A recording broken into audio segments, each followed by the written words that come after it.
All right. You just became Very a cool. Thanks, so everybody can stream in. Gorminator is here. Is he? Northern California. Uh-huh. There you go. That's the Northern California component. Martin Trainer and Gorminator. Welcome, guys. I think we'll give it let's give it a little buffer, maybe 5 minutes to give people time to stream in, and then let's get started. Yeah. Yeah, about 100 of them haven't signed in yet. Did we work out what time of day is it in various places? Is anyone here with us at a really crazy time of day? The earliest it would be probably, well, unless they're overseas, 9 o'clock in America. All the Californians. It's yeah, like midnight in Asia. Let's see who we got here. I haven't seen in there about Asian friends yet. 6 Mac, p.m. it's 6 from o'clock Spain. there. Not too bad. Terry, when you get a Central. moment, when you get ready to start, explain to them where the Q&A and the chat sessions are in the bottom of you their got screen. it. They're different. Are we live on anywhere yet? Yes. We're live everywhere. Okay. So yeah, so I think a lot of people are working out the chat. There's a chat function at the bottom. There's also a Q&A. We're reasonably new to this, so we hope this works as we expect. The Q&A, you can ask questions and they can get voted everywhere. So live everywhere, yes. Answer live. Here we go. We just had our first Q&A. I don't know how you answer it. Type answer. There you go. So there we go. All right. So What's Wendy doing? Wendy, everybody is up right now.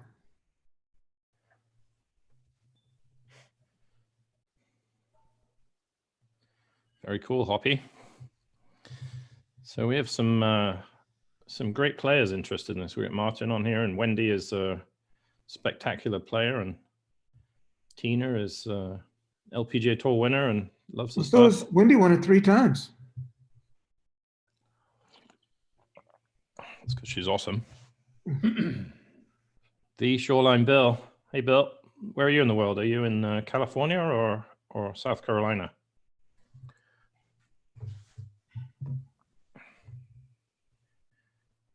His answer was California. Hey, Kevin and Debbie. Hey, Kevin and Debbie, how you guys doing? The IQ of the group just went up. And the quality of looks. I can log off and bring it back down if you want. And do what? I can log off and bring the average IQ back down if you want. There you go. All right, let's give it 2 more minutes, and then we'll give everybody time to get to their seats, and we'll get started. 12:05. Perfect. We're online. I can see Get to it. their seats, and we'll get started. Oops.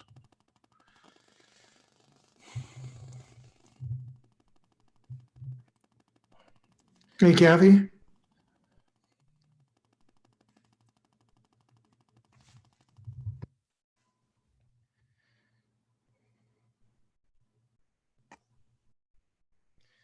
Young Waldo.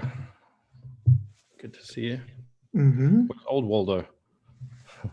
He won't come on for another half hour. I just want to let everybody know this is English breakfast tea, and it cleans internally. Terry has sent it in as the key for getting rid of the, coronavirus. Yeah. I'm going for the English tea approach.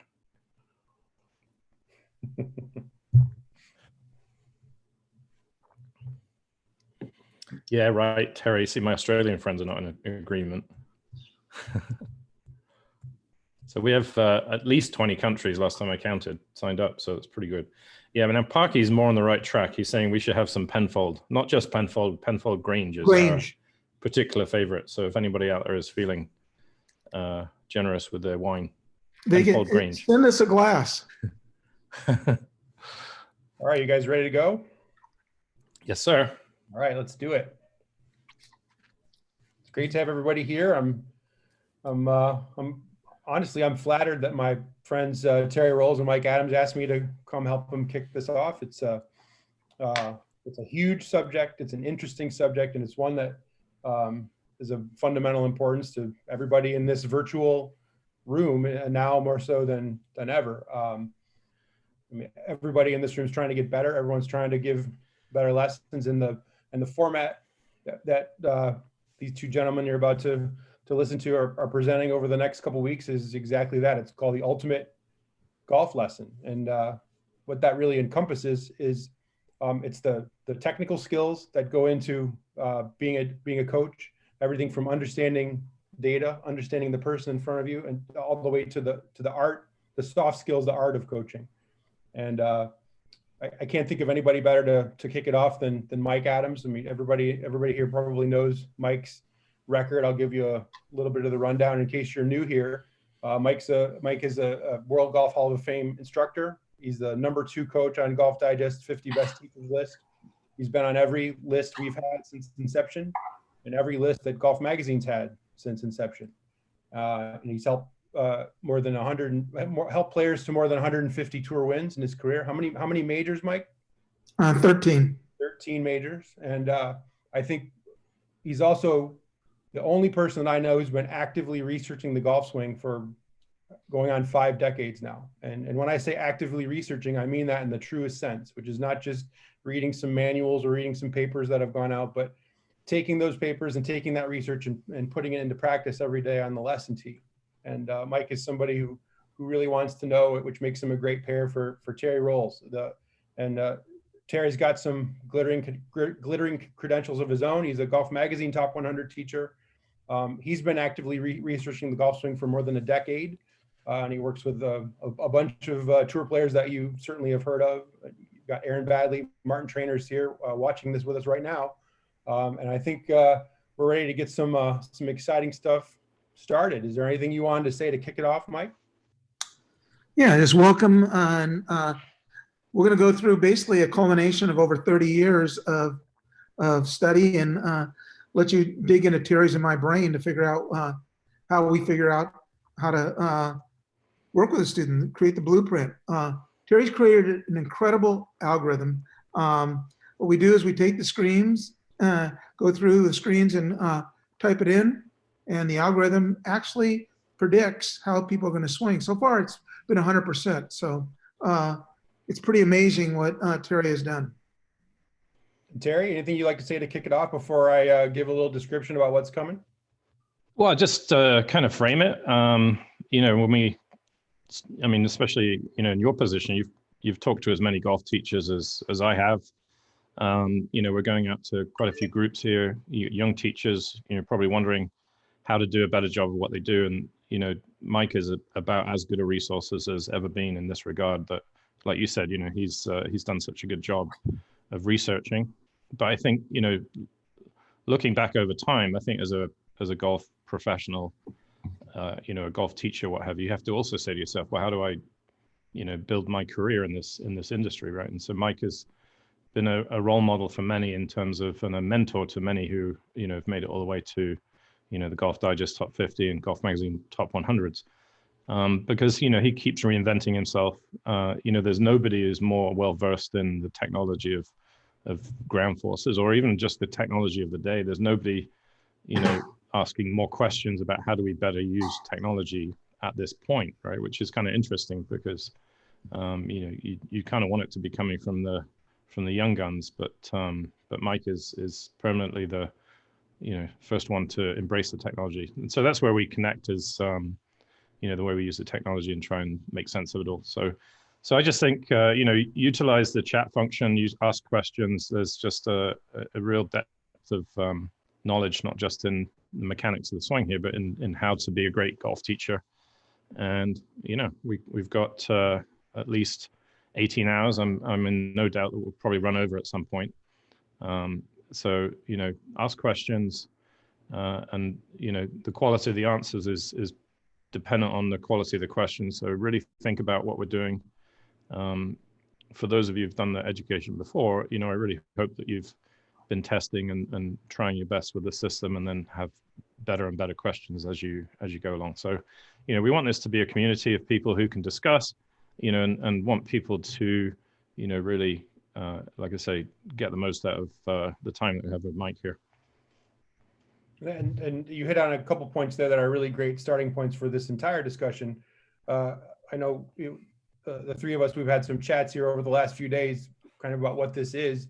And I think one metaphor that kind of stuck out was that where we are with golf instruction right now is literally like having the Library of Congress at your fingertips. There's unlimited information out there, whether it's hard data, video, Right. 3D captures, force plates, you name it. There's an amazing amount of information out there. But if I locked you in the Library of Congress with no map or no organizing system to give you an idea of where everything was, you would have this amazingly frustrating experience of having the access to all this great the books, the great books of history, the great philosophers of history, but with no way to access what you really needed, and no real way to put that stuff in context, how the books work together, what shelf they're supposed to be on, what section of the building they're in. And that's where I wanted to start this conversation. And I wanted to ask you, Mike, what has that journey been like for you to start the hunt at the beginning of your career and to see how much more information there is available to the average coach, whether it's in a resource or a forum like this, or measuring your own swings with TrackMan, and how did you get to the point where you're able to present with Terry some of this organizing philosophy, this organizing theory? It starts 165 years ago when I was a mere boy. No, actually, as a player, my dad was the second person that Homer Kelly approached with the golfing machine. And so I was one of the first guinea pigs, and they tried everything on me, what worked and what didn't work. And I became a pretty good player. But as a player, I was always searching for answers. See, golf instruction has changed tremendously, because originally it was the players who wrote the books and dictated what was how golf instruction took place, because they would work with each other. And then teachers became part of the thing, and they came in vogue, and all of a sudden teachers were writing the books and determining what was taught. The Golf Digest teachers, Bob Toski, Jim Flick, and that whole crew were really the start of everything. And as video came into being, because before it was all graph check cameras, and we were looking at still pictures, trying to determine what happens. And when I first started attempting to teach, I was looking at the common denominators of all players. Well, the problem with that is the common denominators of all players did not help players get better. It helped some players get better, but not all. So then when video came in, I was able to slow it down and see things, and that was 30 frames per second. So it was better, but still not at the quality we needed. Then it became 60 frames per second. And then I ran into a guy by the name of Jim Sedmeyer and a guy by the name of Dr. Stedman. And Dick Stedman, and what Stedman did is he was the biomechanist for the U.S. Olympic team, and Chuck Dillman, who was a biomechanist for the U.S. Olympic team. Stedman was an orthopedic. And the way I ran into him, because he was doing surgery on my wife's knee, and while I was waiting, I was talking to Dillman, and Dillman and I started talking, and I said, why don't we do some biomechanics on the golf swing? So we went out and we filmed a ton of players, close to 100. Then from there, I had my idea what I thought I was looking at. And when we went through and hand digitized everything, what I thought was correct was not correct, not even close. So I had to change the way I looked at things. And his comment to me is, he says, Dillman said, you need to start measuring. Why guess when you can measure? Because if you're guessing, you're just rolling the dice and you're hoping that you hit upon the right thing. And that's when I started measuring students. And from there, we began to develop different measuring devices. Enter Dr. Jim Sedmeyer, another biomechanist. Jim Suddy, TJ Tomasi, and I went out and did some research, and all over the tour. On tour, we had the Kistler force plates, we had 3D, and we are filming every player at 240 frames per second. Then we started looking at, and that's where we came up with the laws of the golf swing. Laws was leverage, arc, and width, and it was basically based upon what Dr. Stedman called mesomorph, ectomorph, or endomorph, the body shapes. So that's the laws became what I was looking at. And the problem with the laws is it fulfilled some of the windows, but not all of them. So there was a lot of questions that were left unanswered. So I asked my good friend Ned Armstrong, who's an orthopedic surgeon, and he told me you need to look at body segments, forearm length versus upper arm length, wingspan versus height. So we started doing that. And then I was watching Alafaba win a couple Masters, and I noticed he was pivoting back and through around the front leg, not trying to shift to the right like everybody was teaching. So I started looking at that. And then I started looking as the numerous players pivot around the front, numerous around the center, numerous around the rear. So we had to develop a screen to do that. And as we continued doing it, the screens began to grow. I met a gentleman by the name of E.A. Tischler, and E.A. and I had a lot of interest in doing things and doing screens, and we started working that way and developing what was called bioswing dynamics. About 3 years later, and about 7 years ago, I met Terry Rowles. Terry Rowles was somebody who asked the most good questions I'd ever heard, one of the smartest people I've ever seen, plus the guy could flat out teach. And we started working together. And this is kind of where we've come to. We've gone to answer the questions that were asked us. We wanted to get rid of outliers. We wanted to be able to answer every question, why everybody swung the way we were, why they did. And that was the number one question. Why do we swing the way we do? And that's what we've spent the last 6 years answering.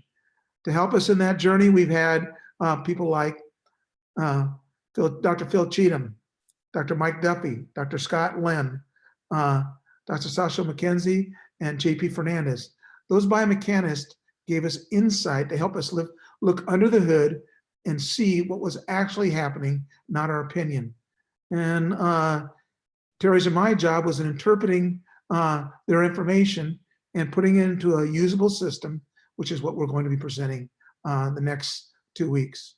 Right, and that's what makes this such a special event. I think it's not only the unifying theory from you and Terry, but the underlying research and the underlying expertise from so many of those super smart people. I think it's going to be fascinating to hear not only what they have to say philosophically and through their research, but also how the rubber meets the road, how it actually translates into teaching and coaching. Terry, how did you and Mike, you want to tell the origin story about how you and Mike met up? Honestly, I can't remember the event that we were at, but I watched him give a presentation, and I think, I know that our brains work in a similar fashion. So, I was running along on my path, asking similar questions. Why do we do what we do? How do I make sense, of all this information, right, with motion capture and TrackMan and all that sort of thing. And, and I think it's born out of frustration, to be honest with you. I think we're both very attention deficit on some level. So when we're teaching and we're not getting results, then I think that frustration makes us go inside and say to ourselves, what did I need to do better, and how can I get better, and how can I? So I think that frustration underneath, plus, an inquisitive mind makes us, made us kind of take a similar path. So when we got together, we had some really good discussions. But the funny thing was, 1 or 2 years went by, and Mike invited me to speak at his event, his and EA's event. It was at the PGA show, and I thought it was going to be like 20 minutes. 5 o'clock at night. He goes, "Oh, you got the whole morning tomorrow." So basically, I put together a presentation based on, yeah, exactly.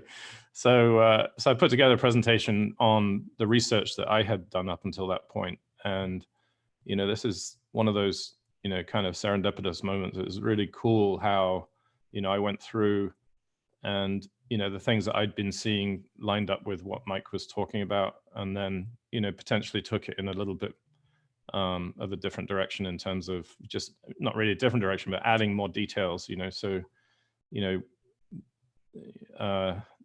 think of it like a skeleton, you're adding muscles and ligaments, and that's basically where we're still going, is adding, different layers to the information, which is why, when we teach people the screening that we're going to be teaching them, it's just so important that they continue to do the screening like we do, because we do the screening and we go deeper and deeper and deeper into the levels of improvement that you can get within the reference frame of those pieces of information. So that was really it. And so after that, it was pretty cool that, like I said, I stood up and I had no background from Mike on what to say or how to say it or anything. And it was very much a parallel universe that we'd come around. And, obviously I learned some stuff from Mike in that time, in order to, and exactly like you say, and it became an organizing function for my information and the studies that I've been doing. So, what Mike has helped me do is have, kind of an entry point, which is kind of where he alluded to the algorithm. So, we basically have created a software which, oh, I'm muted. We created a software where you can, type in the results of the screens and it comes out with your results. But, most incredibly is it gives you the TrackMan numbers and the ratios that you need to do to create speed. So, and we talk a lot, and the environment that we're in with, Mike and Phil Cheatham and Sasha McKenzie and Mike Duffy and, a lot of friends, no one really believes us, or each other even, right? So the good thing is we have a debate. I'll go to somebody and say, I think this, and they're like, I kind of get a part of that. And then I'll talk to somebody else and somebody else and somebody else. And it goes around. And in the end, we come up with something which everyone can, somewhat agree on. And that becomes a, kind of a truth. Although, Gregory Bates in the 70s said, science cannot prove, it can only disprove. And so we disprove what we can, and this is what we're left with, which I think is a pretty unbelievable formula for teaching people. Well, and I think you touched on it a little bit there in that answer, but I'm curious to get Mike's expanded view. My job is to come up with clever headlines and give people a little taste of what the next thing is, and so they can get a little hope in their game. What is it about this concept that really makes it the ultimate golf lesson? Why is this different and more substantial than what you guys have been teaching and coaching for the last collective 40, 50 some odd years? Well, basically what this done is the culmination is built to this point. And good science is being able to predict what is going to happen before it happens. My good friend Terry Rowles gave me that quote, and this is what we're able to do. I mean, we'll test them and tell them exactly what the TrackMan numbers are going to be, what their ground reaction numbers are going to be, and what their swing is going to look like. And they sit there and look at, how'd you know that? Well, it's because certain things dictate how you move in time and space. And this is what the screens have done for us. They've allowed us to really predict. It makes us smarter. It gives us blueprints to the student's golf swing. It's a map. It's a map. And Terry, you've given a lot of golf lessons, maybe not as many as Mike, but I don't know that anyone on the planet has given as many as Mike. But how is what we're going to talk about here in the next 6 sessions, 2 weeks, how is it changed your day-to-day operation? The way you teach a 20 handicapper on a range at a private club, or how you coach a player, a tour player like Martin Trainer or like Aaron Badley? We were going backwards and forwards about metaphors, you and I, and the metaphor for me is there's a starting point and there's a destination, and there's different ways to arrive at the destination. And what the modern age has given us is GPS, which gives us the most direct route. And I would say that, you know, when we measure somebody before a lesson, then we basically get a roadmap of where we're going to go. So, you know, in advance, like for example, I teach Stephanie Meadow on the LPGA, and she sometimes, it doesn't always happen, but she hadn't hit a ball before I measured her. And I said, well, it's interesting, you know, you've got your wingspan is shorter than your height, and you have a reasonably strong, you know, trail hand grip. So the shorter arms make the club go deeper in the backswing, and the stronger right hand makes it rotate more. So I said, you've got to have a pretty flat swing, right? So it's flat and deep. And she said, oh yeah, you know, that's what I did when I played my best, right? And so we're already off to a good start, because I kind of predicted what was going to happen in the future. So now if you imagine that inside of your head, you've got, as a teacher, you know, you're kind of expecting what you're about to see. And, you know, as a consequence, you know, you have a very simple set of decisions to make, and you know where you are at any point in time.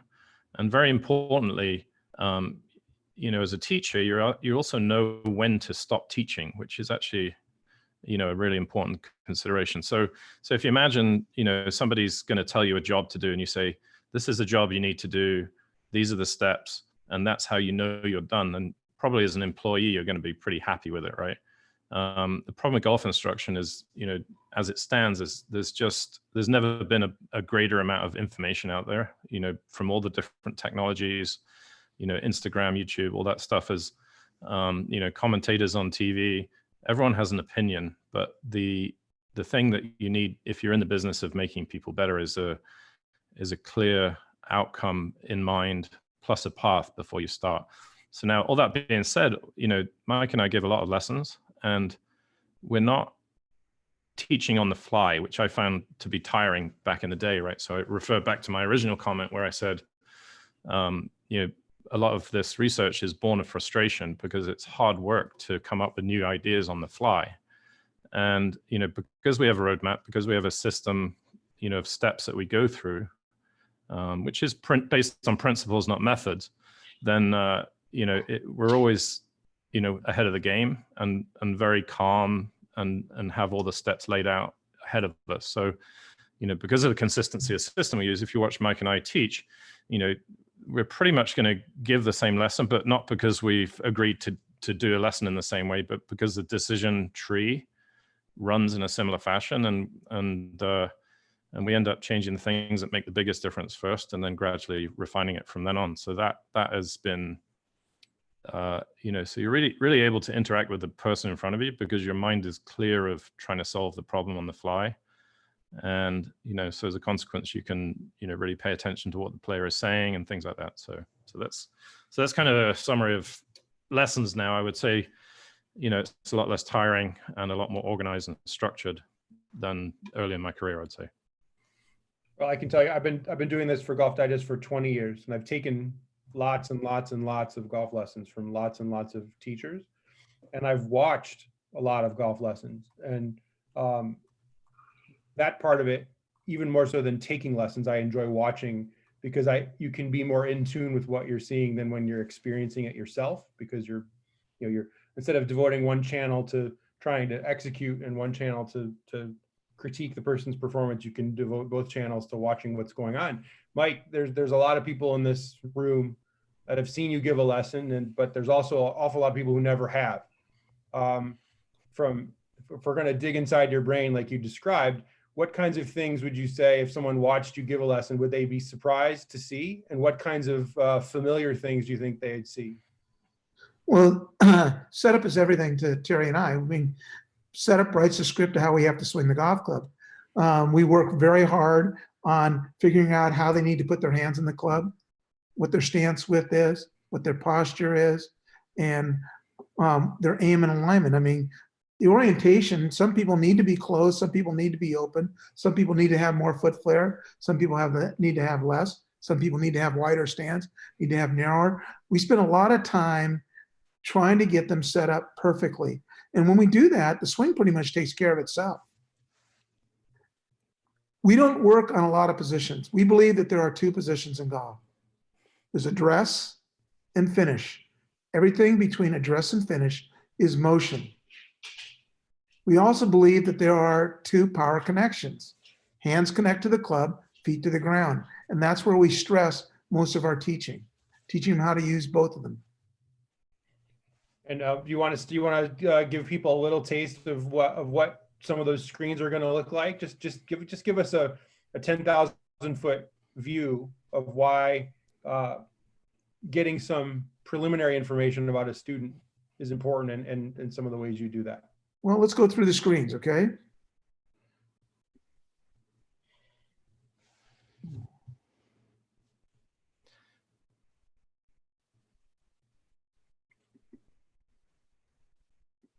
And remembering, when we look at the screens, you're looking at, I have what have I got? 25-year teaching career behind me, and Mike's got a 472-year teaching career behind him. Since as a And child. We've done, the best we can on an ongoing basis, right? And so people always say to us, well, do I really need to do the screens, right? So if you look at Mike and I, we have a really good education. We've hung out with some really smart people. We've seen all sorts of great things in teaching, but there's not a single lesson that goes by that we don't measure somebody. And, that's the starting point for when we can express an opinion, because if we don't measure, we're really making it up, and that starts to get, to be a little bit hit and miss. Well, Okay, the predictive quality is what's fascinating to me. It's watching you give someone a series of screens, and all of a sudden you're saying, okay, I bet you this is how you're going to swing, and I bet you this is how you would play your best golf. That's got to go a long way toward establishing some pretty strong rapport, especially with a tour student, because it feels like you're inside their brain. Yeah, that's a terrific comment. And, I really hope that, so on next Sunday, we have a roundtable where we have, national teachers of the year who've been using the system. And, Andrew Park is on here, and many of our good friends. And they come back and say the same thing that we experience. So therefore, the principles and the system are kind of delivering the same result all over the world. And the thing that happens is when you say to someone, you need to do this, this, and this based on the way you test that, sometimes people say, oh, that's what I used to do when I played well, because they've been buried under a avalanche of information. The second thing that they'll say, oh, that feels more natural, or that's a lot easier. Are the screens on there yet? You need to share your screen, Mike. Okay.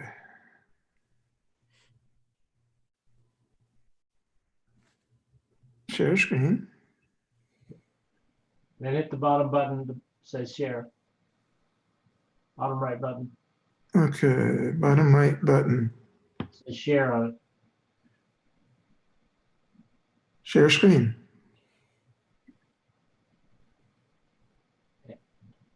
Okay, I see it. So Josh has a question. How young do we screen people? Before you do that. Hey, Josh, so, it's more a question of how regularly do we screen people, really? And think, when you have young players, we tend to, obviously they change over time, but I always will screen the kids just out of interest. And so basically I would screen them every month. I mean, if it's a very young beginner child, I think we teach more to a middle pattern, because the skills of being a beginner golfer are such, so universal, right? So hit the ground in the right place, hit the middle of the club face, start to create speed. But, once they start showing us that they have their own characteristics, and the quicker you screen them, the more effectively you're going to be able to teach them. But like I say, you have to keep screening, because, growth and yeah, we wait till their motion growth and plate's set. speeds. Right. So speeds like that, things like that, they'll change. But, there's no harm in screening. It takes 30 seconds. We on? Is it on? Yeah, we got your screen up there. Okay. This is how to find posture. Stand erect.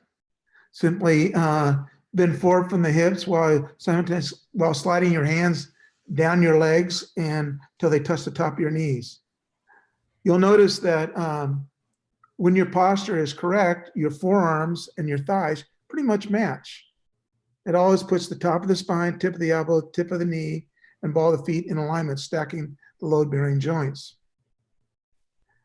Now, which plane is yours? Well, these are the tracks. We have a high track, mid track, and a low track. The things that influence the swing are the takeaway influences are arm length versus height. The longer your arms are, the more upright your swing is. The shorter your arms are, the flatter it is. The more on top your right hand is, which we'll get to, the steeper the wrist set is, and the steep and the backswing, and the more under, the flatter and more open and more round. Wide shoulders tends to have a wider takeaway. Narrow shoulders tends to have a narrow takeaway. A thicker chest, the arms run into the chest earlier, causing you to turn more and take the club back more inside and around. So, determining right hand grip, we have them create the posture, put the hands together, swing your arms back, and that will give you what the right hand grip is, which we're going to go into more detail in the second part. Backswing plane, you can be flat, middle, or upright. All depends upon wingspan. Hip plane, like guys with shorter arms than height tend to go more on the hip plane, take the club more around them. Guys whose arms are the same length as their height tend to swing it back more on the right arm plane or elbow plane, like Rory, like Louis, and like Ernie. Guys who have longer arms and height tend to have initial takeaway that takes it back more upright, like Schwartzel, like Charles Hall III, and like David Toms. So the third test we do is we measure from right elbow to the middle knuckle, and from elbow to the shoulder socket. We for the article we had them fold up, but we actually measured everybody, and we had 180 plus players that did that. If from elbow to knuckle is the same length as from elbow to shoulder, you're going to come down more on the torso or right arm plane. If the forearm tends to be shorter, the club's going to come down lower. And if the forearm is longer, it's going to come down steeper. Downswing plane, hip plane. Notice this is, so there are three things that can make the club come down lower. If you're, when we do our shoulder external rotation screen, if it tends to drop back, that'll tend to drop it down. If the forearm is shorter than the upper arm, we'll tend to drop it down. Or if they are more of what we call side under or under grip, we'll tend to drop the club to a lower plane. If forearm to upper arm, same length. If they're more what we call side arm, they're going to bring the club down more on the torso or right arm plane. And if the forearm is longer, it's going to tend to bring the club down steeper. And if they're more side cover on top, it's going to tend to bring the club down steeper. Shoulder external rotation screen. We have you have them put their arm at a right angle, like they're being sworn in. You put the left hand on the back of their shoulder and right hand on the elbow, and have them rotate it back. And that's going to give you what the amount of rotation is. If you're like me, where it tends to go forward, you're going to tend to come down steeper. If you're like Christian here and thing, he's going to come down a little shallower. And he's an on-top golfer, and that's why he shallows out. Good example would be Matthew Wolf, who's an on-top golfer that has a ton of shoulder external rotation. So he takes it back to the outside because the right hand's more on top. It hinges it. His swing is not unusual. It just matches his body and what everything dictates. So the club's going to go back steeper. His external rotation of the shoulder is going to drop the club in. And as we watch him swing the club, you can see, by the way, this video was taken by Terry. So it sets to the outside and steeper because of the right hand grip, which his is very much on top. And it drops in because of the external shoulder rotation. Right hand still stays on top and it releases through. lower body action is somebody in his state. Ricky Fowler, another one who's got a very much on top right hand grip. That's why his club tends to set to the outside and go up. But he has a ton of shoulder external rotation, which drops the club in. See how it sets and goes back outside, and what appears to be shut in reality isn't, and drops in because of the shoulder external rotation. Sergio, probably one of the most on top players that we've ever measured, but his wingspan's the same as his height. So he's going to go back more on the right arm plane, but the club is going to set to the outside and the right hand's going to stay on top, which you can see. But he's got a shorter forearm, plus he's got a ton of shoulder external rotation. Two things that make the club drop under. Right hand stays on top, and he pushes down and through. 9 possible swing combinations, all dictated by the setup. Wingspan versus height, forearm versus upper arm, shoulder external rotation, how the lower body works, all those things are going to dictate which plane they swing it back on. The club can go back on the shoulder plane and come down on the shoulder plane. Very much like David Toms. Can go back on the shoulder plane and come down on the torso plane, like Charles Howell III. It can go back on the shoulder plane and come down on the hip plane.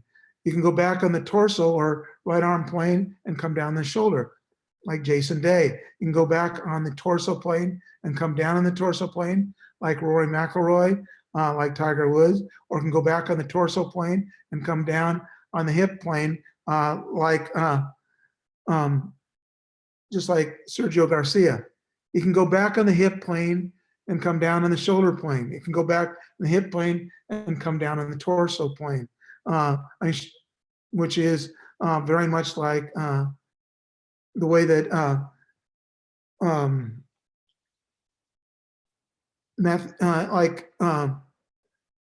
never mind. You can go back on the hip plane and down on the hip plane like Olazabal. So there's a lot of options, okay? Watch Olazabal swing the club. His club goes back on the hip plane. And most of these videos are courtesy thankful of Terry, and it comes down on the hip plane. That was basically the shaft plane. Forever we were trying to get everybody on that.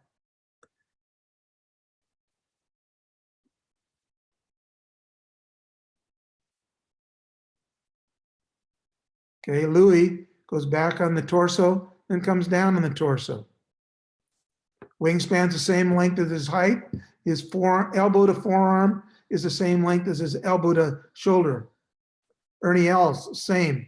Wingspan's the same as his height, so he's going to go back in line with the right arm or torso plane. From knuckle to elbow is the same length as from elbow to shoulder, and that's why he will go back on the right arm or torso plane and come back down on the right arm or torso plane. As you can see.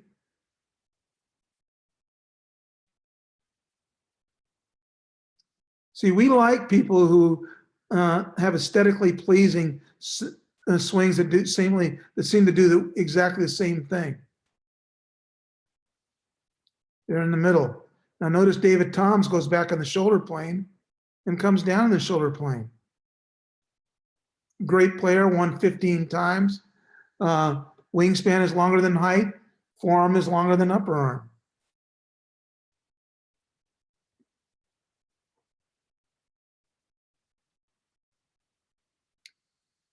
Schwartzel, longer arms and height and longer forearm. Everybody tells you want to get the left arm in line with the shoulders. Well, you'll notice Schwartzel's is much, much higher. So it's not in line with the shoulders.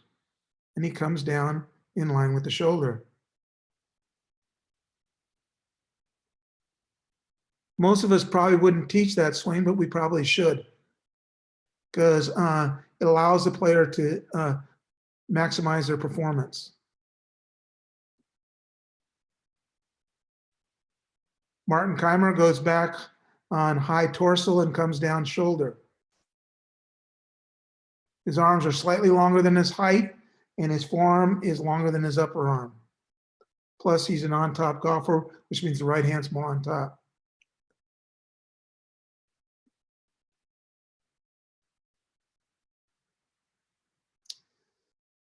John Sinden, longer arms than height and longer forearm than upper arm.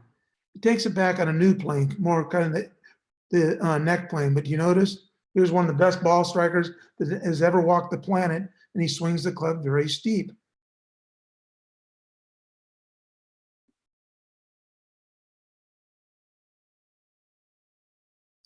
John Cook, wingspan's the same as his height, so it will go back in line with the right arm. But the forearm is longer and he's side cover, so it will come down steeper. So it goes back in line with the right arm, but now it's going to come down in the shoulder plane.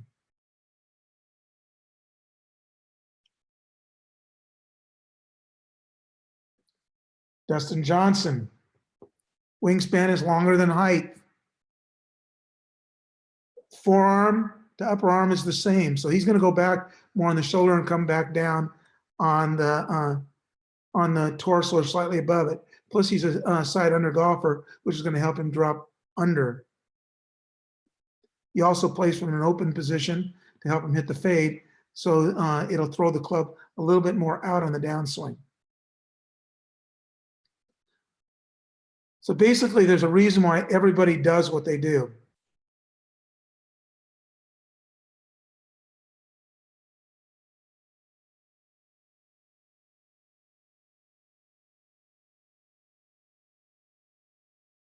So it goes back on the shoulder plane, elbow tucks, and it drops more down to the torso plane. Okay, now Charles Howell III has longer arms and height, which is going to make the club go back on the torso plane, but his elbow to knuckle, elbow to shoulder is the same length, which will drop the club back down. Excuse me, it's going back on the shoulder plane, it's going to come back down on the torso plane.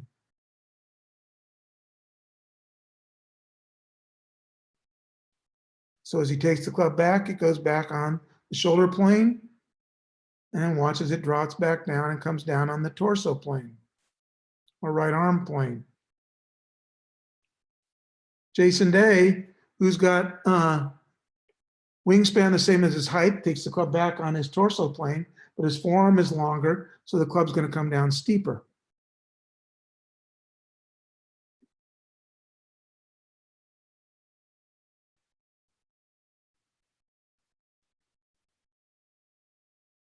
So if you watch Jason, the club goes back in line with the right arm, goes back in the torso plane. Perfect. Now it's going to come down on the shoulder plane. Think if somebody had told him that he was coming over the top and fixed it, he probably would have been selling shoes. Okay. He was a former British Open champion, Stuart Sink, longer arms and height, longer forearm. If you watch than upper arm, he'll go back and come down on the shoulder plane.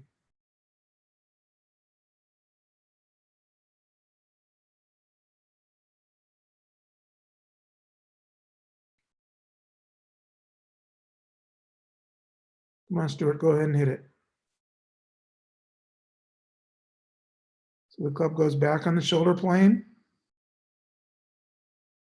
and comes down the shoulder plane. So we can pretty much predict what's going to happen just by screening them.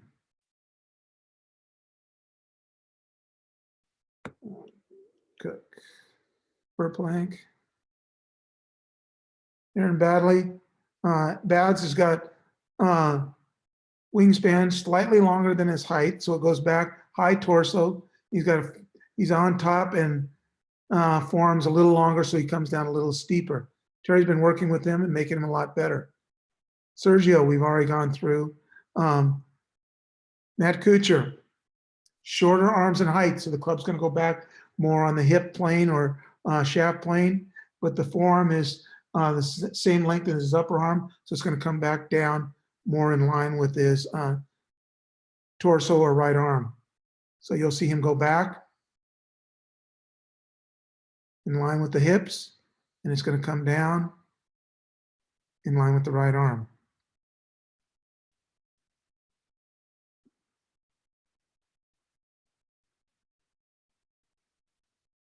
Yeah. Did Keimer already. Now, the final screen that we use is to test what the lower body post is. We have them place a club across the top of their thighs, and all we have them do is pivot back. They're either going to pivot back around on the front, or they're going to move to the right around the rear, or they're going to pivot and stay more centered. This is Bryson DeChambeau on 3D system My Swing. You notice that he's very much front. This is Kevin Chappell. You notice he's very much centered. And this is our US Open champion, Gary Woodland. You notice he's very much rear. All are correct. There's George doing the test, and you can see that he is very much front.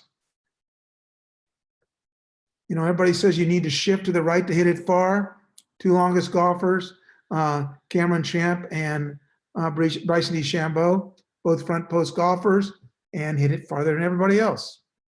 Badley, as he's been working back, and when Terry started working with him, he was at 108 miles an hour, fixed his mechanics, and all of a sudden he's cruising at 118 to 119 miles an hour, allowing him to be more front.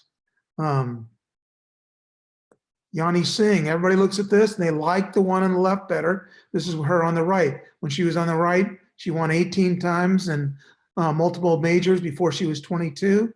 On the left is how she swings now, and she has not won since. In fact, I don't think she has her tour card anymore. So we have to let them be what they are. Also, her clubhead speed on the left was 107. On the right, it is 94 to 96.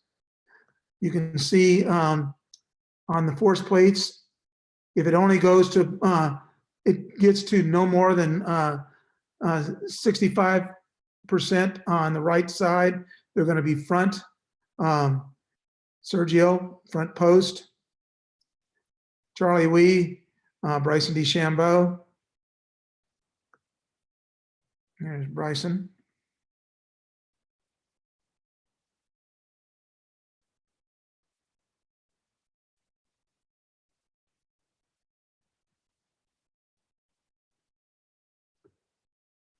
Go ahead, Bryson, you can hit it.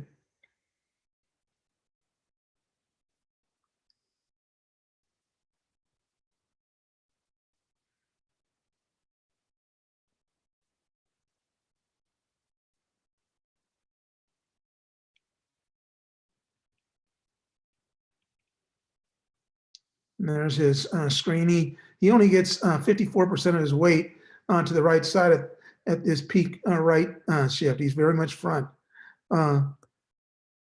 He pivoted back and threw around the front leg. That's why stack and tilt works so well for him. Brian Gay, front post.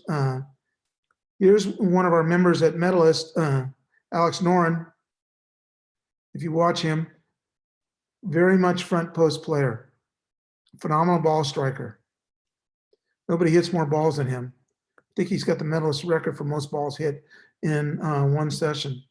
Zach Johnson, also front post. Won a couple majors. Well, there's Brian again. Oh, that's Zach.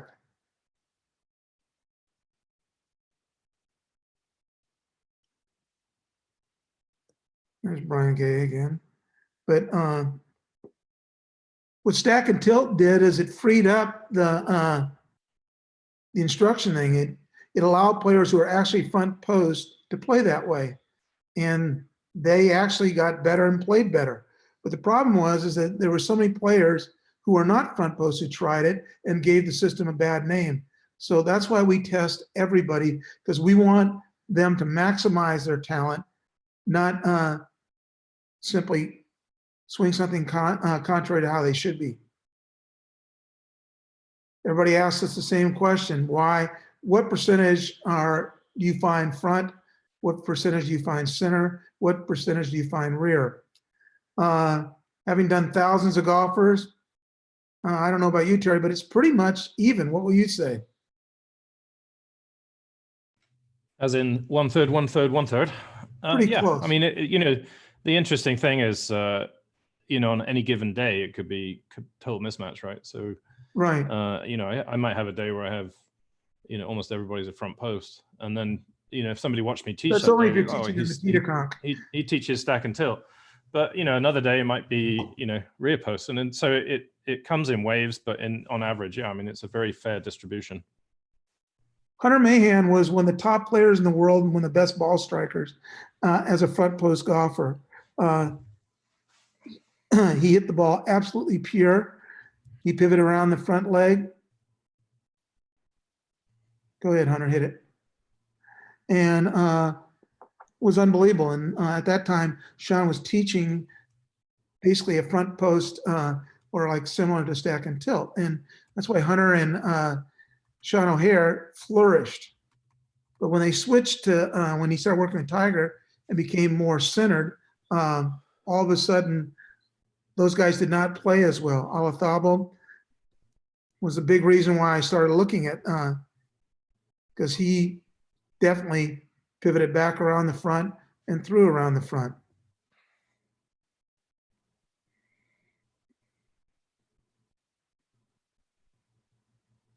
Center post, Matthew Wolf. Center post, they moved about 80% to the center. Probably the closest to being totally vanilla would be Justin Rose. Would you not say, Terry?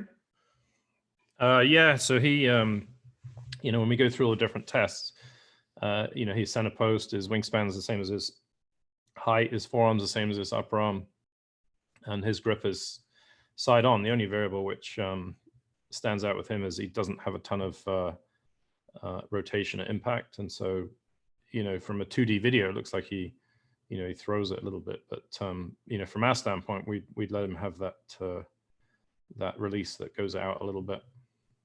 As you can see, Ernie's very much centered, as is Dustin Johnson, as is Jason Day, as is Justin Thomas.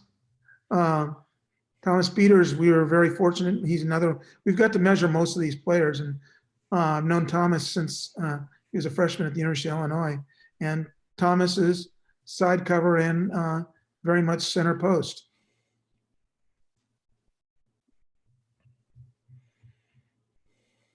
His teachers are good friends of ours, but you see how centered he stays?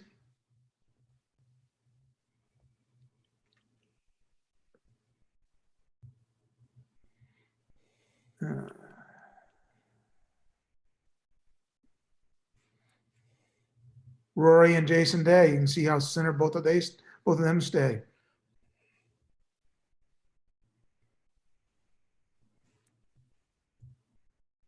They have a lot of similarities in things that they do. Roy's a little bit more on top.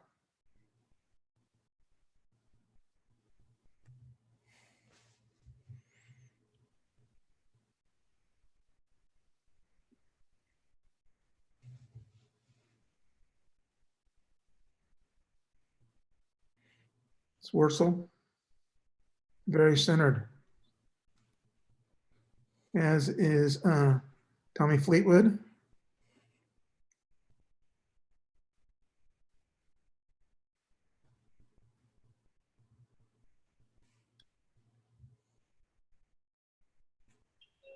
See, he doesn't have the big shift to the right like we keep hearing on YouTube that you need. And high percentage of the players do not have the big shift to the right. Including the two longest on the PGA Tour currently. Yep. Ones who pivot around the trail leg. As you can see, the most we've ever had on the force plates that move peak right was JB Holmes at 100%. Gary Woodland was 98%. Lydia Ko was 96%. And it's kind of funny. So there's JB Holmes. BJ Singh, very much rear post. That's what he tested out to be, and that's what he was. Shifted to the right as a counter tilt, which we'll get into later. On top golfer, there's Woodland. There's Gary Woodland's numbers. As you can see, 98% to the right. Very much glider spinner, not much launch at all. Luke Donald, rear post. Terry worked with him. Also, you know, you look at Lydia Koch. Here's Lydia currently. If you notice, she tests out to be very much centered. Excuse me, rear post. And club head speed was right around 93, 94. Recently, when we tested her, she was very centered, and her club head speed was, let's go back to Lydia. And her club head speed was a rousing 83, 84 miles an hour, which is tough to win on the LPGA Tour with that. Watch how much she shifts to the right. When that was taken away from her, she went from #1 in the world to just another player. Reason Jimmy Bauer was so popular because he taught that rear post golf action, which worked great for people like Rocco Mediate.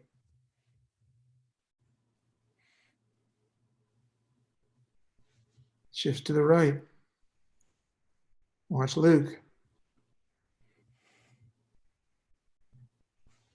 Shifts to the right. Did you notice how close Luke club face was at address? Now watch how far he shifts back to the left coming through.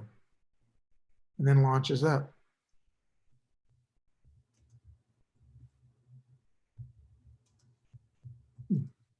Mark Calcavecchia, also a rear post golfer. So there have been great players that were front, center, and rear. And the only way we find out is if we measure them. Whoops. So basically, that kind of covers the screens.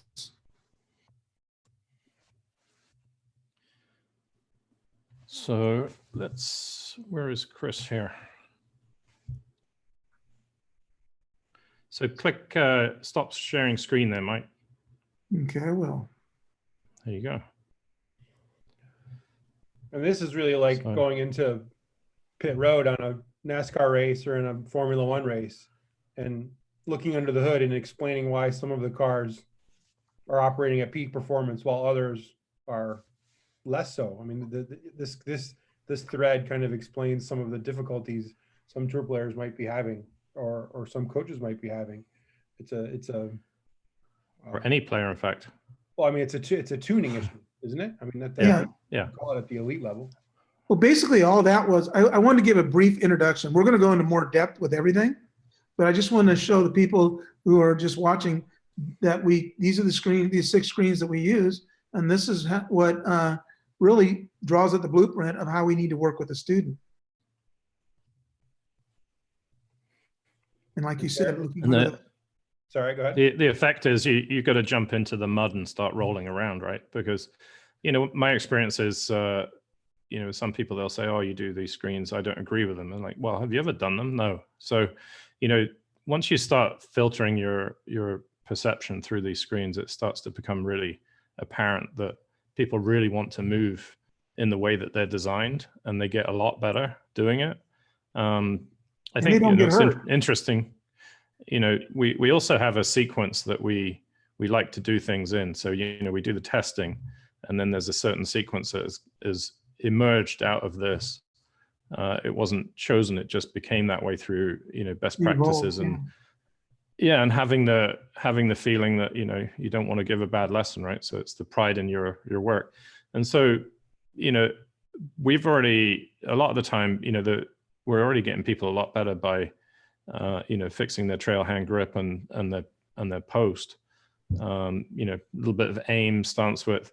And at that point, the results are already incredible. So I think, you know, when you look at the golf industry, you know, the last 25 years, 30 years, in the age of the video camera, I think people have paid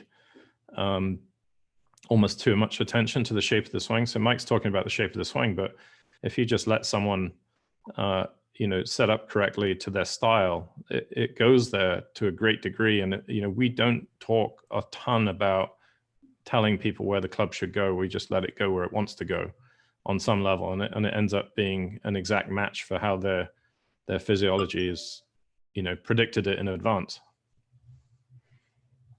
I mean, that's totally true. I mean, basically, I don't teach the plane for them to swing on or come down on, back and down. It's just I allow them to swing it, and it goes on its correct plane back and the correct plane coming down. I don't teach them the hinge. The grip will dictate how the club will hinge.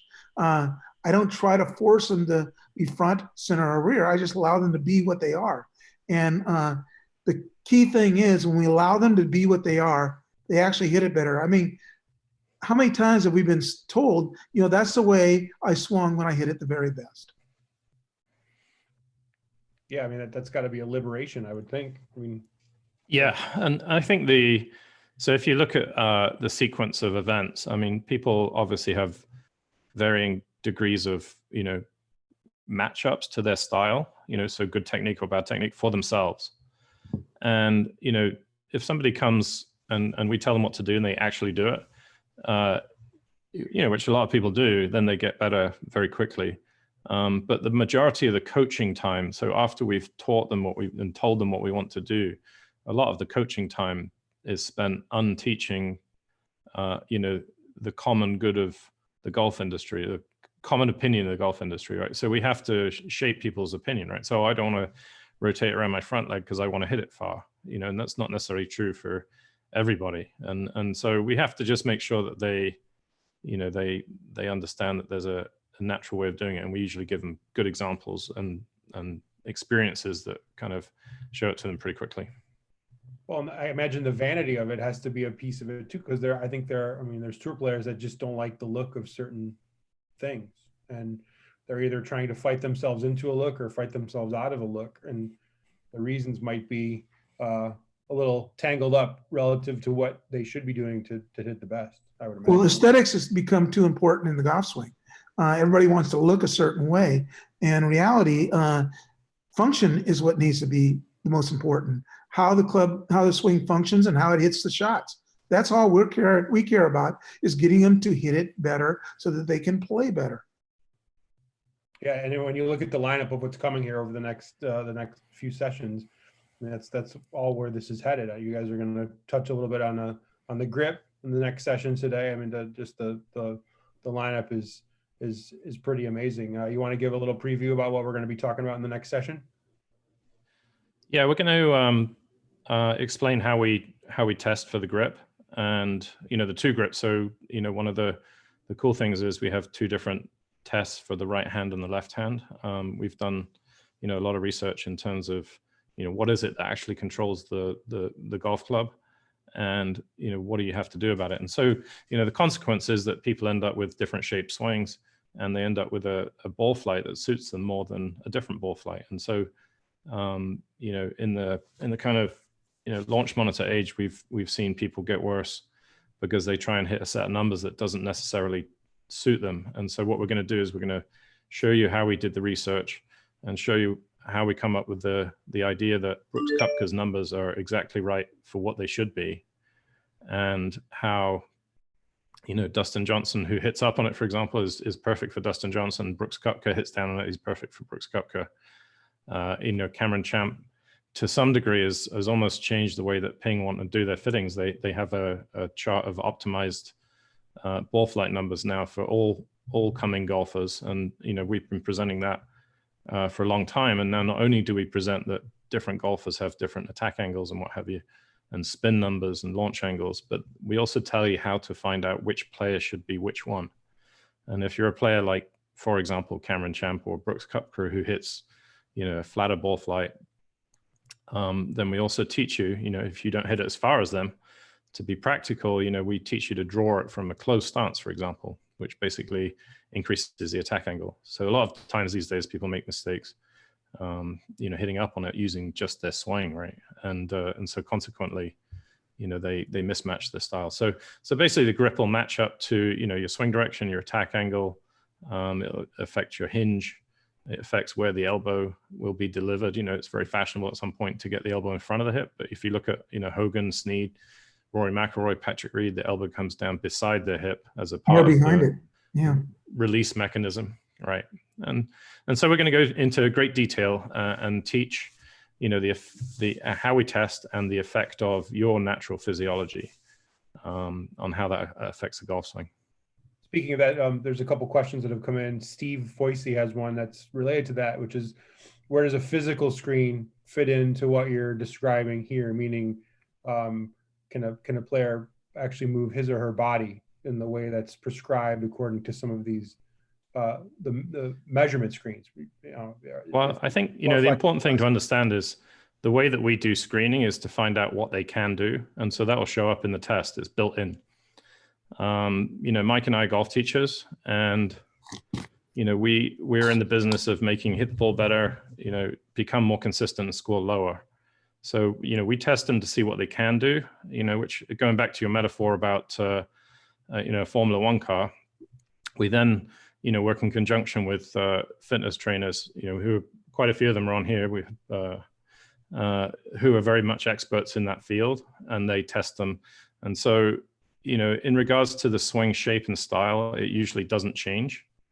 I've only ever seen one grip test change, because you remember, Mike, the guy had surgery on his shoulder, and his function had become a lot better. And so he changed from being, more of a side cover golfer to a side under golfer, which you'll catch if you, as a golf teacher, if you test on a regular basis, then you'll catch it anyway. But I think, the water has become a little bit muddied in terms of, what we do as golf teachers. Our job is to get people to hit it better. The way we hit it better is we match up their swing to their personal functional style. And then we try and, using the Formula One example, we try and get our pit crew, fitness people to improve the size of the engine and the transmission and things like that. And, like I said, we got some great people who work alongside of us, and they don't try and change their swing style, which is a really good thing for a fitness person. And, what they do is they protect them against their swing style. And they then, as we go on, we're going to talk about ground reaction forces and how different people generate ground force in a different way. And they also work on their fitness in such a way that once they're protected from injuring themselves, they can also generate speed in their own way that, is going to suit them more precisely. So I think, the way we do it and the context of golf first, protect from injury second, generate speed third as a team is important. But I think in general, testing to find out what someone can do is a very important distinction in what we do. Yeah. Paul Whalen just asked if you have someone who tests out to be a spinner, for example, but they have limited ability to rotate because of an injury. They wouldn't test out to be a spinner then. So, the important thing to understand is that I think the way that people understand, so spin is a force, right? Okay, and rotation is a movement.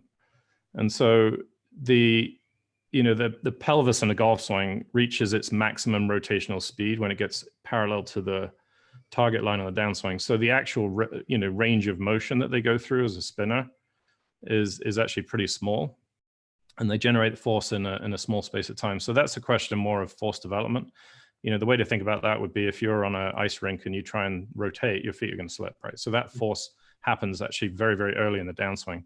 Now, the consequential, the resulting amount of rotation is limited by their ability to rotate, right? So you've got someone like Pat Perez or Justin Rose who don't open up that much. And then you've got guys like, Tiger when he was young and Hunter Mahan and Adam Scott, who are a lot more mobile and they're able to open up more. So I think we have to differentiate between the force impulse, which is actually a very small range of motion, and the resulting quantity of rotation, which is much more to do with what is the nature of that person. And we test for that and prescribe it that way. Like Rory, who's got high torque numbers, but not very much rotation. Ted Correct. asked about the lead hand grip, if there's a test for that. There is. We'll get to it. Yes. We're going to get to that in the next session. And then here's a great question. Tomo Kibamoto wants to know, what are the common checkpoints in good address?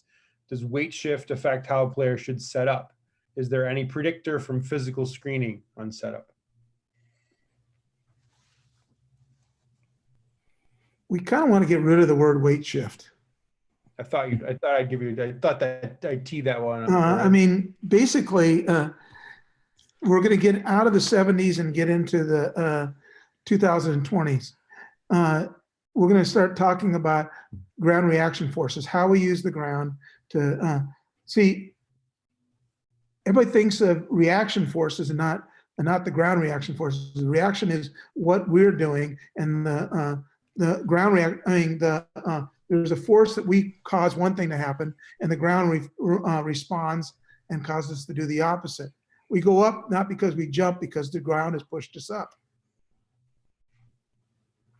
So just to kind of go back to, quantity of translation, let's call it, but weight shift, right? So we have, Mike Duffy has done a really good project for us, but we also have, Scott Lynn and, Swingcat looking at some stuff. And, we've approached it in two different ways, but they're pretty much interchangeable. So the quantity of shift is measured by pressure shift, which is as low as 50% for some people, which means they start going to their front foot very early. So, and then sway, which is the quantity of movement as measured by a motion capture system. And, we've pretty much found them to be interchangeable in defining, what we call the front, center, and rear post. So. If anybody else has got some questions, they can put them in the Q&A. Otherwise, we can adjourn, go back for our... I have a question from Tim. When you're across the line at the top of the backswing, is this due to grip, shoulder, or shoulder mobility?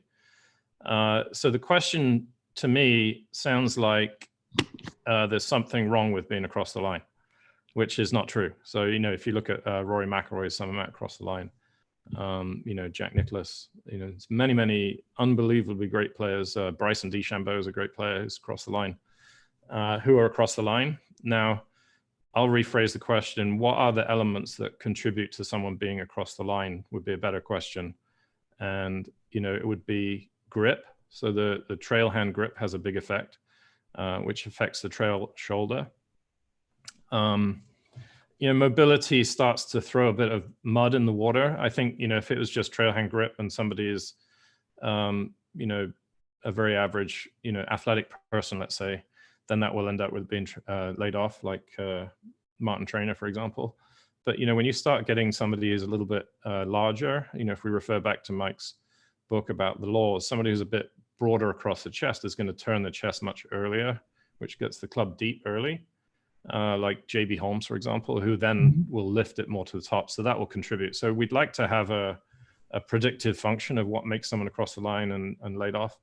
And we're pretty good at it, but it's something that, if you listen to Mike and I, we rarely will say something that we don't have some level of data behind. And so across the line laid off, we have a pretty good intuition about what's going to cause it. But range of motion in the trail shoulder is a big deal.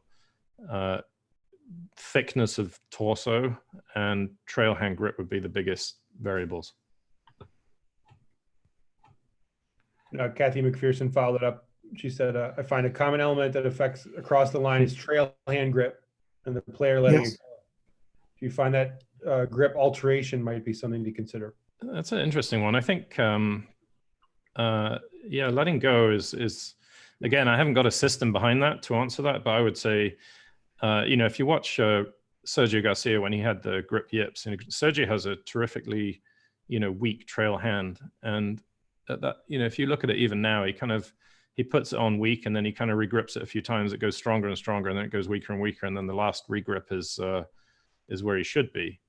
And, you have to wonder if at some point he might have tried to strengthen his grip and then, had some amount of regripping. So I that's just an opinion, not a fact, but I would guess that some amount of regripping would be probably associated with having a wrong grip at some point and trying to change it.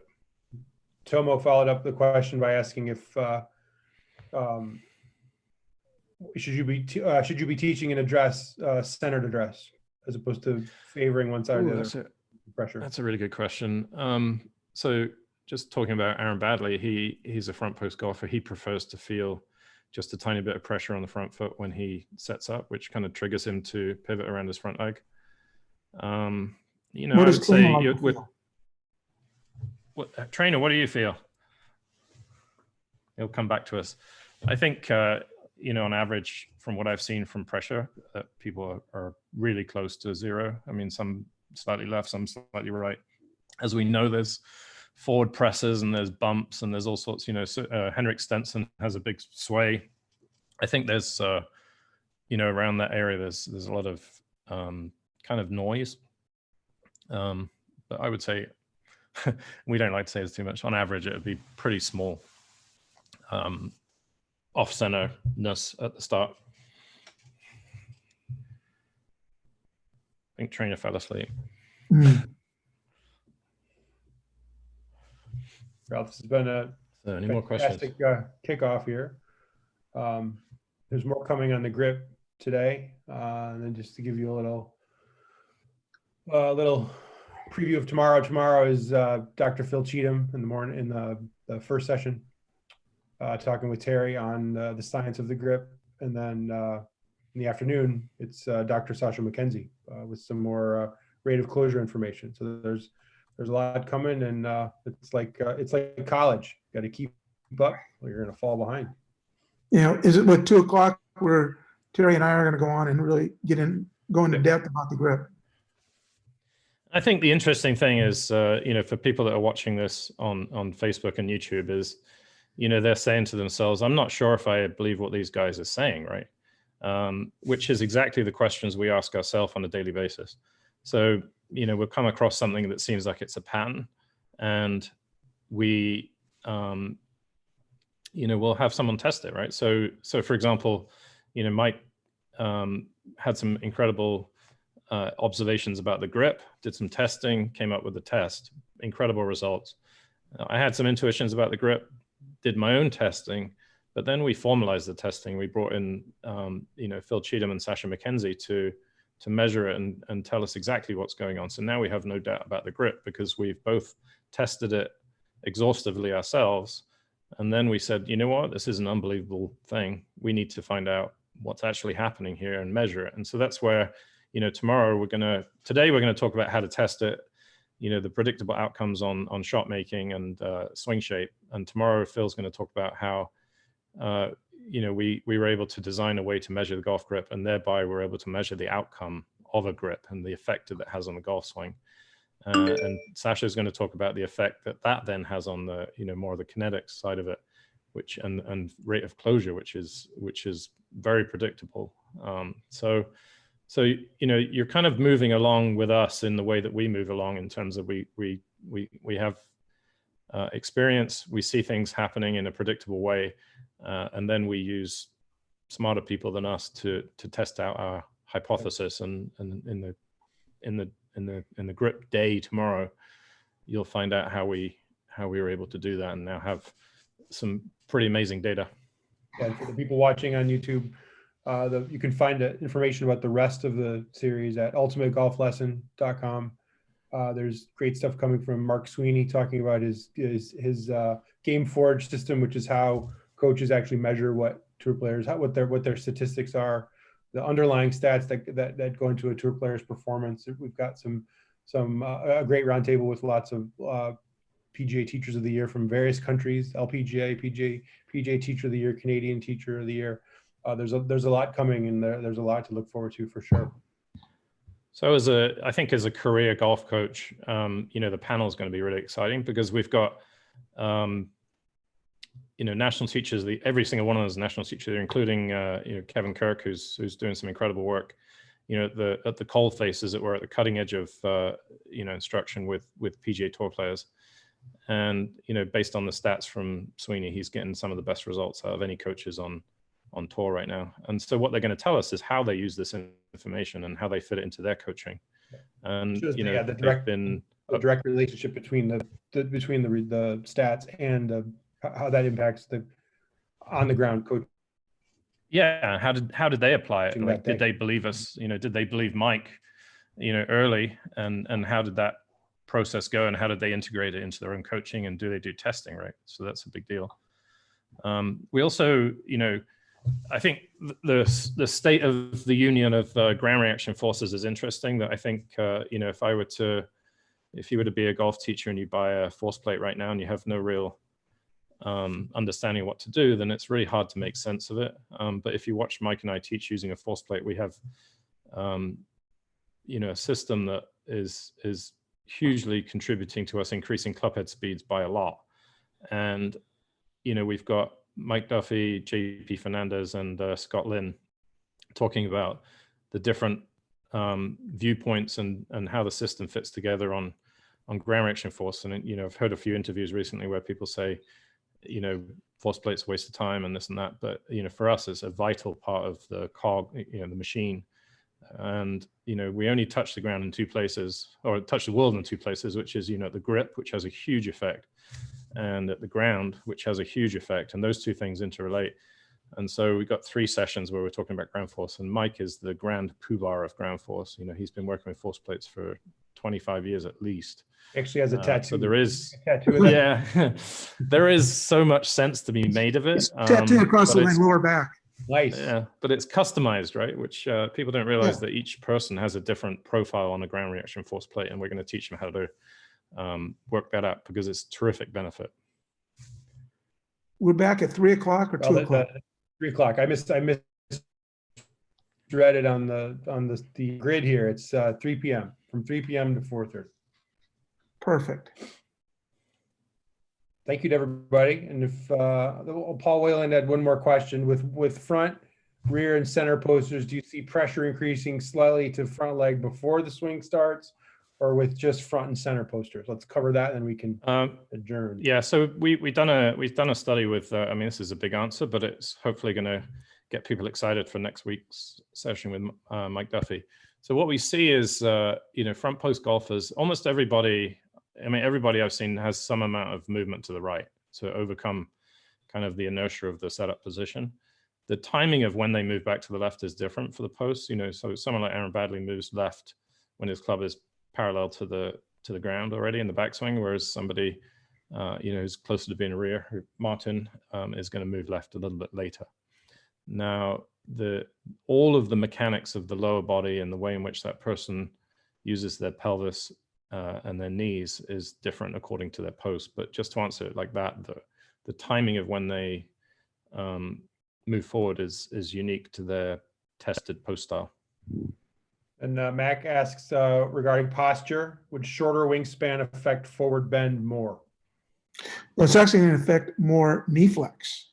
Mhm. If you have short wingspan, you're not going to be, in order to bend over enough, it throw the balance off. We never do anything to sacrifice balance.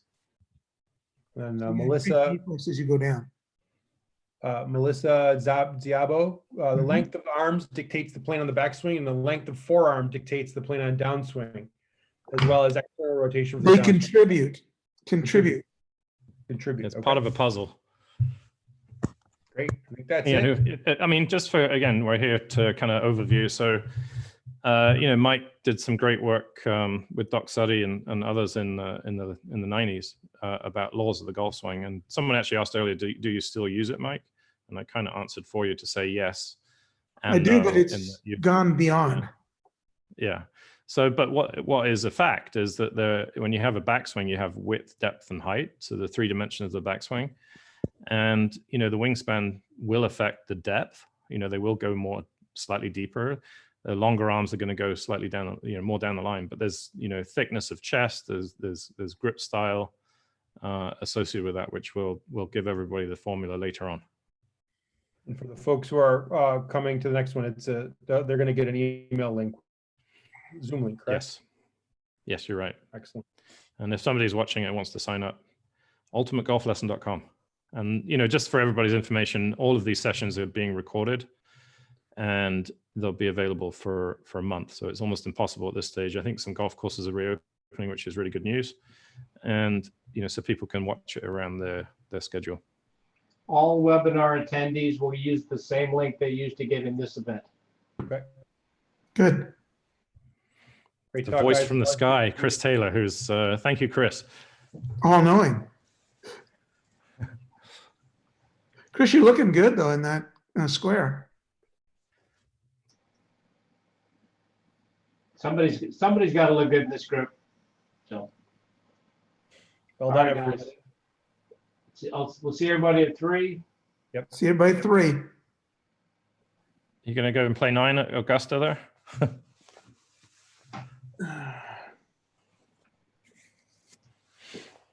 South Carolina, I listened a lot before I went to shower and wash my hair. I thought that came out Hold on. wrong. So Terry, Hold on.